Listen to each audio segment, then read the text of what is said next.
नाशिक शहरात पुन्हा एकदा खळबळ उडवून देणारी घटना समोर आली आहे। काही दिवसांपूर्वी आडगाव परिसरात सुटकेसमध्ये मृतदेह आढळल्याची घटना ताजी असतानाच आता कामगार नगर परिसरात एका घराच्या टेरेसवर गोणीत अज्ञात व्यक्तीचा मृतदेह आढळून आला आहे।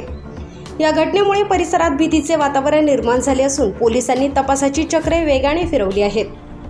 नाशिकच्या कामगार नगर येथील साईबाबा मंदिराजवळील गल्लीत रविवारी सायंकाळी सुमारे 6 वाजण्याच्या सुमारास नागरिकांना तीव्र दुर्गंधी जाणवू लागली।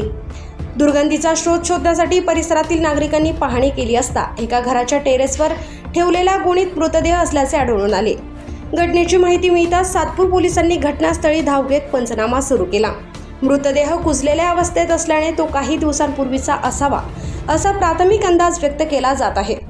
मात्र मृत व्यक्तीची ओळख अद्याप पटलेली नाही। मृतदेह गोणीत भरून टेरेसवर आणून ठेवण्यात आल्याचे समोर आल्याने या प्रकरणात अनेक शक्यतांचा तपास केला जात आहे। पोलिसांनी मृतदेह ताब्यात घेऊन शवविच्छेदनासाठी जिल्हा रुग्णालयात पाठविला असून मृत्यूचे नेमके कारण आणि मृत व्यक्तीची ओळख पटविण्यासाठी प्रयत्न सुरू आहेत। दरम्यान परिसरातील सीसीटीव्ही फुटेजची तपासणी करण्यात येत असून मृतदेह तेथे कसा आणण्यात आला याचाही शोध घेतला जात आहे। नागरिकांनी अफवांवर विश्वास न ठेवता कोणतीही महत्त्वाची माहिती असल्यास सातपूर पोलिसांशी संपर्क साधावा असे आवाहन वरिष्ठ पोलीस निरीक्षक प्रकाश आहिरे यांनी केले आहे। कामगार नगरमधील या धक्कादायक घटनेमुळे परिसरात भीती आणि चिंतेचे वातावरण निर्माण झाले आहे। या प्रकरणामागील नेमके सत्य काय आहे याकडे आता सर्वांचे लक्ष लागले आहे।